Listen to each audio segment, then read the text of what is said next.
He resigned from one of the most powerful positions in the government of India because a train crashed.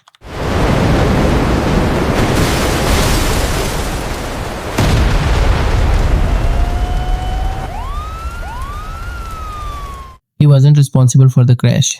He could have blamed others. He chose not to. He became Chief Minister of Bihar and lasted exactly 7 days.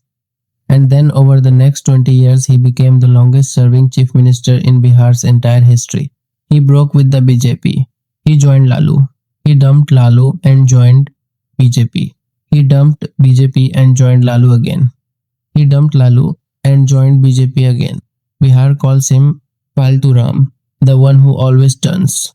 And yet, Bihar keeps voting for him. How does a man who breaks every alliance win every election? This is Nitish Kumar, engineer, Chief Minister 10 times, Bihar's most calculated political mind, and this on AK World Vision is his complete story. I am Amrendra Kumar. Welcome to AK World Vision. Today, the man who rebuilt Bihar's roads and broke every political alliance he ever made. Let's get into it. March 1, 1951. In a small town called Bakhtiarpur in the Patna district of Bihar, a boy is born, Nitish Kumar. His father called him Munna. His father, Kaviraj Ram Lakhan Singh, was an Ayurvedic healer. His mother, Parmeshwari Devi. His native roots, the village of Kalyan Biga in the Nalanda district. Nitish belongs to the Kurmi community, a hardworking OBC agricultural caste, not the dominant upper castes, not the most marginalized lower castes either. He sat between the two, and throughout his political life, he used that middle position with surgical precision. But what makes Nitish Kumar truly different from almost every other Bihar politician is what he studied: electrical engineering. He earned his degree from Bihar College of Engineering, now known as NIT Patna, in 1972. After graduation, he joined the Bihar State Electricity Board, a government engineer's job. Secure, stable, well respected. He later described joining as doing so half-heartedly. Half-heartedly, because while his hands were holding engineering diagrams, his mind was somewhere else entirely. It was in the streets, in the crowds, in the movement. In 1974, legendary socialist leader Jayaprakash Narayan launched the Bihar movement, the largest mass agitation in post-independence Bihar against the government of Prime Minister Indira Gandhi. Nitish Kumar, then just 23 years old, stood up from his engineering desk and walked into the streets. He gave up his government job. He gave up his secure career. And he chose politics. Some decisions define a man in a moment. That was his. Before we get to Bihar, there is one moment in Nitish Kumar's career that defines his character more than anything else. It happened not in Bihar but in Assam. The 2nd of August 1999, the Brahmaputra Mail and the Awadh Assam Express collided head-on at Gaisal station. 285 people were killed. It was one of the deadliest rail accidents in Indian history. Nitish Kumar was the Union Railway Minister. He had not caused the accident. The crash was due to operational failures at lower levels. No court, no commission would have held him personally responsible. Most ministers would have called an inquiry, expressed condolences, promised investigation, stayed in their chair. Nitish Kumar resigned. He stood before the nation and said, "This happened on my watch. I am the minister. I take responsibility." He walked away from one of the most powerful cabinet positions in the Vajpayee government. Voluntarily, Bihar watched, Bihar remembered. And when Nitish Kumar later asked Bihar to trust him with the chief minister's chair, Bihar thought of that moment. The man who resigned when he didn't have to might be the man worth trusting. In March 2000, Nitish Kumar got his first shot at the chief minister's chair. The Vajpayee government at the center backed him. He was sworn in. But the numbers were brutally clear. NDA had 151 MLAs. Lalu's alliance had 159. Neither had the majority of 163. But Nitish was sworn in hoping to pull independence. He failed. Before he could even prove his majority, Nitish Kumar resigned. 7 days. Bihar laughed. His opponents wrote him off completely. Even his allies were embarrassed. 7 days as chief minister is barely enough time to memorize the names of your own cabinet ministers. Most politicians facing that kind of public humiliation would have retreated, found a safer seat, lowered their ambitions. Nitish Kumar went back to his constituency, met his people, organized, planned. He said nothing dramatic. He made no grand speeches about revenge. He just worked and waited for Bihar to be ready for him. November 2005. NDA wins a decisive majority in Bihar. Nitish Kumar is sworn in as chief minister with Sushil Modi as his deputy. This time the numbers were clear. This time he was ready. To understand what Nitish Kumar inherited, you need to understand what Bihar was in 2005. The state had been called Bimaru from the Hindi word for sick, describing India's most underdeveloped states. Bihar's GDP growth between 2001 and 2005 was just 2.9%, among the lowest in India. Roads were broken pathways. Power cuts lasted 20 hours a day in villages. Kidnapping for ransom was an industry. Criminals operated openly with political protection. Female literacy was among India's lowest. Girls dropped out of school by class 5 because walking to secondary school was too dangerous. Nitish set to work with the precision of an engineer. Between 2005 and 2012, Bihar's GDP grew by 84%, among the highest of any Indian state. In the years 2008 to 09, 2010 to 11, and 2011 to 12, Bihar recorded growth rates of 14.5%, 14.7%, and 13.1% respectively, making it one of India's top two fastest growing states. Road spending jumped from 51 crore in 2003 to 04 to 2,222 crore by 2007 to 08. 10,000 kilometers of new roads were built, representing 25% of the entire state road network. The Girls' Bicycle Scheme, providing free bicycles to girls attending secondary school, kept millions of girls in education who would have otherwise dropped out. Female illiteracy in Bihar was dramatically reduced. Law and order murders fell from an all-time high of 5,356 in 2000 to significantly lower numbers under Nitish's first term. Kidnapping for ransom, which had defined Bihar's image, was no longer an industry. The people of Bihar gave their verdict in 2010. NDA won 206 of 243 seats, one of the largest mandates in Bihar's post-independence history. Lalu's RJD, which had ruled Bihar for 15 years, won just 22 seats, below the minimum needed to be a recognized opposition party. NDTV called it the quiet transformation. Bihar had spoken. Now we come to the chapter that has defined Nitish Kumar's public image more than any road or school. The alliance schemes. Let me walk you through them one by one. 2013. BJP began projecting Narendra Modi as their prime ministerial candidate. Nitish Kumar had deep reservations about Modi, stemming from the 2002 Gujarat riots and a long simmering personal rivalry. He broke the 17-year-old alliance with BJP, a partnership that had made him CM. He walked away from power to make a point. 2014 general elections disaster. Without BJP's support base, Nitish Kumar's JDU was decimated. He resigned as CM, taking personal responsibility for the party's poor performance. Jitan Ram Manji was installed as CM briefly. 2015. In one of Bihar's most dramatic political developments, Nitish Kumar joined hands with his old rival Lalu Yadav, the man he had spent years fighting, the man whose Jungle Raj he had dismantled, the man whose corruption he had attacked for 2 decades. They stood on the same stage. They campaigned together. Together the Grand Alliance won. RJD won 81 seats. JDU won 71 seats. Nitish became CM. Tejaswi became Deputy CM. The 26th of July 2017, CBI filed corruption cases against Deputy CM Tejaswi Yadav, Lalu's son. Nitish Kumar resigned as CM in the morning. By evening, he had joined the BJP. By next morning, he was CM again. Read that again.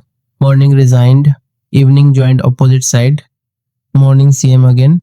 In less than 24 hours, he had gone from one government to a completely opposite government. Bihar had seen somersaults before. This was something else entirely. Bihar gave him a nickname, Paltu Ram. August 2022. Tensions with BJP escalated. Nitish resigned, dumped the BJP, rejoined Lalu's RJD and the Congress. He was sworn in as CM for the eighth time. He became a key architect of the India Alliance, the national opposition coalition against BJP. There was talk of him as an opposition PM candidate. The 28th of January 2024, Nitish resigned, dumped the India Alliance, rejoined BJP, took oath as CM for the ninth time. By this point, even his own supporters struggled to explain his ideology. His critics said he had no ideology, only power. His supporters said Bihar's development required staying in government at any cost, and Nitish did what was necessary. Here is perhaps the most honest assessment. Both were right. Nitish Kumar calculated every single time which alliance would keep him in power and used that power to keep building Bihar. Whether the ends justified the means, Bihar's voters answered that question in November 2025. NDA won 202 of 243 seats. Bihar had answered. Before we talk about the numbers, there is something deeply personal about Nitish Kumar that his public image rarely reveals. He married Manju Kumari Sinha on February 22, 1973. They had one son, Nishant Kumar. And then in May 2007, while Nitish Kumar was serving as Chief Minister, Manju Sinha fell ill. She was admitted to a hospital in New Delhi. She died from pneumonia. She was just 51 years old. Nitish Kumar, who was running a state, who was managing a government, who was dealing with political crisis, lost his wife. He never remarried. He has spoken very rarely about this loss in public. He keeps his grief private as he keeps most things private. But those who know him say that after Manju's death, something in Nitish Kumar became even more austere, even more alone. He is known for traveling without heavy security convoys, eating simple food, living modestly for a man who has held Bihar's most powerful office for nearly 2 decades. He does not display wealth. He does not display grief. He just works. And in 2016, he banned alcohol across all of Bihar. Many analysts link this decision to his genuine belief that alcohol destroys Bihar's poorest families, that working men spend their wages on liquor and their wives and children suffer. Whether you agree with prohibition or not, most people who know Nitish Kumar believe this one came from a real place. Not calculation, conviction. Let's do something most political biographies don't do. Look at the actual numbers. Not what Nitish claims, not what his opponents claim, what the data says. Bihar's GDP grew 84% between 2005 and 2012, among India's fastest. Road spending multiplied 43 times from 51 crore to 2,222 crore. Girls' bicycle scheme kept millions of girls in secondary school. Murder rate fell 9.5% between 2005 and 2019, according to NCRB. Poverty fell from 55.7% to 34% between 2005 and 2022. Patna was named by the World Bank in 2009 the second best city in India to start a business after Delhi. Now the harder truth. Bihar's per capita income in 2020 to 21 was 55,055 against a national average of 86,659, still among India's lowest.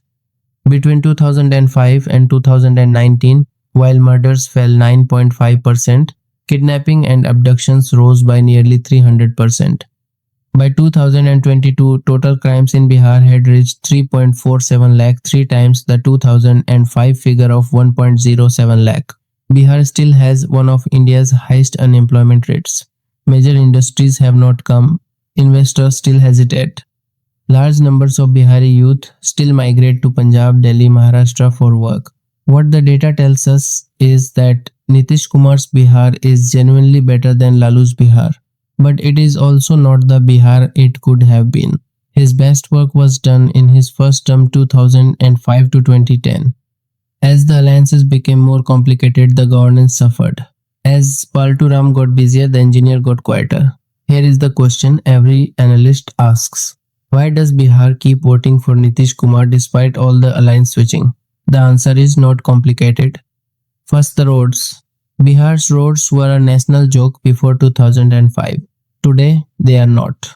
Every farmer who drives his produce to market, every student who rides to school, every family that travels without fear of breakdown remembers who built those roads. Second, the girls' bicycle scheme.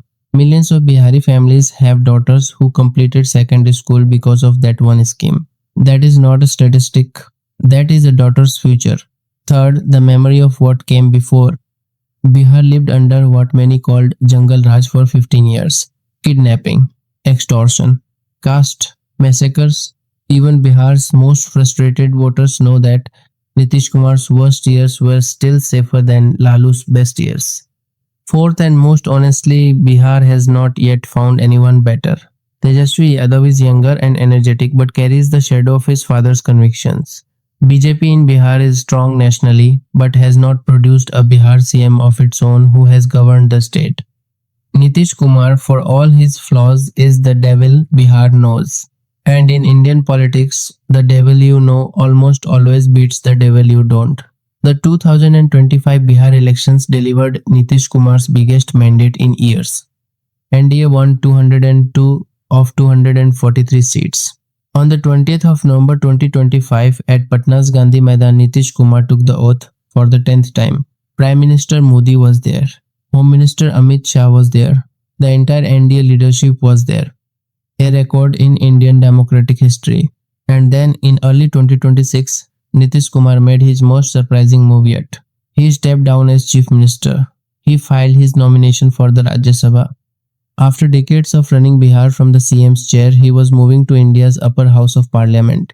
His son Nishant Kumar, who had kept an extremely low profile for years, began appearing at JDU events. At a party meeting, he made an appeal to the people of Bihar to support his father's work. The question Bihar is now asking, is the Nitish Kumar era over? Or is it about to become the Nishant Kumar era? Bihar is still figuring that out. Nitish Kumar's legacy is the legacy of a man who was better than what came before and less than what Bihar needed. His supporters say he transformed Bihar's infrastructure in a way that will last for generations. He proved that even India's most hopeless states could be governed if someone tried. He gave Bihar's girls a future through education. He gave Bihar's roads that made commerce possible. He gave Bihar law and order after 15 years without it. And he held on through every political storm because Bihar needed continuity. His critics say, Bihar is still India's poorest large state. Youth still migrate by the millions. Crimes against women are still too high. Industries never came. His alliance switching made a mockery of political commitment. And his best work, his genuine data-backed transformation happened in just his first 5 years. The other 15 were spent managing alliances more than managing Bihar. Here is what the data and the history tell us together. Nitish Kumar is the best chief minister Bihar has had in the post-independence era. And that given what Bihar needed may still not have been enough. An engineer built Bihar's roads. The politician who switched sides may have slowed the journey. From an engineering college in Patna to 10 terms as chief minister.